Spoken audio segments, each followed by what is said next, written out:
हर राष्ट्र में यदि आपको कुछ कार्य करना है तो उसी राष्ट्र की रीति विधियों को अपनाना होगा। हर आदमी को उसी की भाषा में बोलना होगा। अगर आपको अमेरिका या इंग्लैंड में धर्म की बात का संदेश देना है तो आपको राजनैतिक रीति विधियों को स्वीकार करना ही होगा।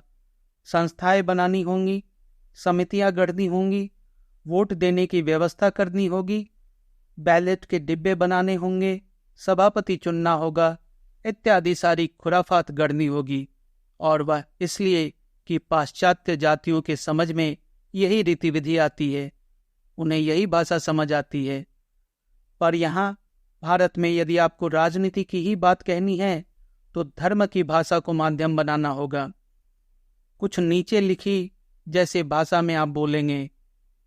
जो आदमी प्रतिदिन सवेरे अपना घर साफ करता है उसे इतना पुण्य प्राप्त होता है, उसे मरने पर स्वर्ग मिलता है, वह भगवान में लीन हो जाता है। जब तक आप इस प्रकार उनसे न कहें वे आपकी बात समझेंगे ही नहीं। यह प्रश्न केवल भाषा भर का है।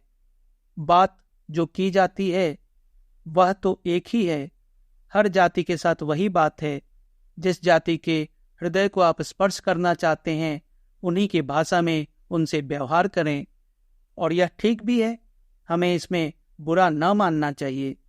जिस संप्रदाय में मैं सम्मिलित हूँ उसे सन्यासी की संज्ञा दी जाती है।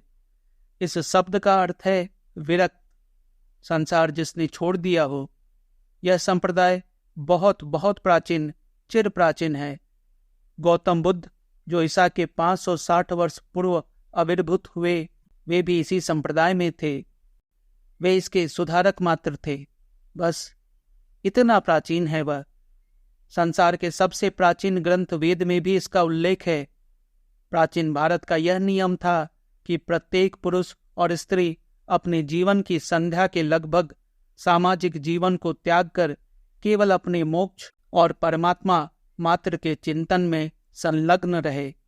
यह सब उस महान घटना का स्वागत करने की तैयारी है जिसे मृत्यु कहते हैं।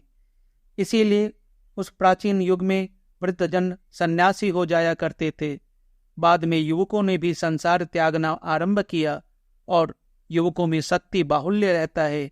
इसीलिए वे एक वृक्ष के नीचे बैठकर सदा सर्वदा अपनी मृत्यु के चिंतन में ही ध्यान लगाए न रह सके। वे यहाँ वहाँ जाकर उपदेश देने और नए नए संप्रदायों का निर्माण करने लगे। इसीलिए युवा बुद्ध ने वह महान सुधार आरंभ किया। यदि वे जरा जर्जरित होते तो बस नासाग्र दृष्टि रखकर अपना जीवन शेष कर देते। यह संप्रदाय कोई गिरजा संप्रदाय नहीं और न इसके अनुयायी व्यक्ति कोई पुरोहित ही हैं। पुरोहितों और सन्यासियों में मौलिक भेद है। भारत के अन्य व्यवसायों की नाई पुरोहिती भी सामाजिक जीवन का एक पैतृक व्यवसाय है। पुरोहित का पुत्र उसी प्रकार पुरोहित बन जाता है जिस प्रकार बढ़ई का पुत्र बढ़ई अथवा लुहार का बेटा लुहार। पुरोहित को विवाह सूत्र में भी बंधना पड़ता है। हिंदू मस्तिष्क का मत है कि पत्नी के बिना पुरुष अधूरा ही है। अविवाहित पुरुष को धार्मिक कृत्य करने का अधिकार नहीं। सन्यासियों के पास कोई धन जायदाद नहीं होता। वे अपना विवाह नहीं करते। उसके परे उनकी कोई व्यवस्था नहीं। एकमात्र बंधन जो उस पर व्यापता है वह है गुरु और शिष्य का आपसी संबंध, और कुछ नहीं। और यह भारत की अपनी निजी विशेषता है। गुरु कोई ऐसा व्यक्ति नहीं जो बस कहीं से आकर मुझे शिक्षा दे देता है और उसके बदले में मैं उसे कुछ धन देता हूँ और बात खत्म हो जाती है। भारत में यह गुरु शिष्य संबंध वैसी ही प्रथा है जैसा पुत्र का गोद में लेना। गुरु पिता से भी बढ़कर है और मैं सचमुच गुरु का पुत्र हूँ, हर तरह से उसका पुत्र। पिता से भी बढ़कर मैं उनकी आज्ञा का अनुचर हूँ। उनसे बढ़कर वह इसलिए कि जहाँ मेरे पिता ने मुझे केवल यह शरीर मात्र दिया, मेरे गुरु ने मुझे मेरी मुक्ति का मार्ग प्रदर्शित किया और इसीलिए वे इनसे बढ़कर हैं। मेरा अपने गुरु के प्रति यह सम्मान जीवन व्यापी होता है। मेरा प्रेम चिरजीवी होता है। बस एकमात्र यही संबंध है जो बच रहता है। मैं इसी प्रकार अपने शिष्यों को ग्रहण करता हूँ। कभी कभी तो गुरु एकदम नवयुवक होता है और शिष्य कहीं अधिक बुढ़ा, पर चिंता नहीं, बुढ़ा पुत्र बनता है और मुझे पिता से संबोधन करता है और मुझे उसे पुत्र अथवा पुत्री कहकर पुकारना पड़ता है। एक समय की बात है, मुझे एक बड़े विचित्र से वृद्ध शिक्षक मिले, बिल्कुल विचित्र। उन महाशय को बौद्धिक पांडित्य में कुछ चाव न था।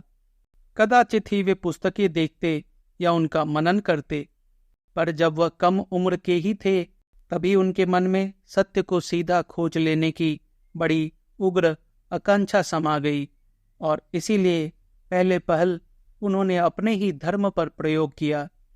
फिर उनके मन में आया कि नहीं, और धर्मों के सत्य को पाया जाए, और इस उद्देश्य से एक के बाद एक धर्मों का वे अनुष्ठान करते चले। कुछ समय तक तो जो कुछ उनसे कहा जाता वे उसे ध्यानपूर्वक करते और तब तक उस संप्रदाय विशेष में रह जाते जब तक कि उस संप्रदाय की धारा विशेष से अनुप्राणित न हो जाते, और इस तरह दूसरे संप्रदाय में जाकर भर्ती हो जाते। इस तरह जब सारे संप्रदाय समाप्त हो गए तो उन्हें यह निष्कर्ष प्राप्त हुआ कि ये सब के सब संप्रदाय ठीक हैं, किसी में भी वे दोष न देख सके। हर संप्रदाय एक ऐसा मार्ग था जिसे लोग एक निश्चित केंद्र पर ही पहुंचते। और तब उन्होंने घोषणा की, कितने यश की बात है यह कि यहाँ इतने अधिक पंथ बन आए हैं, क्योंकि यदि केवल एक ही पंथ होता तो शायद वह केवल एक ही व्यक्ति को सुविधाजनक होता। इतने अधिक पंथ होने से हर एक व्यक्ति को सत्य तक पहुंच सकने का अधिक से अधिक अवसर सुलभ है। यदि मैं एक भाषा के माध्यम से नहीं सीख सकता तो मुझे दूसरी भाषा आजमाना चाहिए। और इसी प्रकार, इस तरह उन्होंने प्रत्येक धर्म को आशीष दी।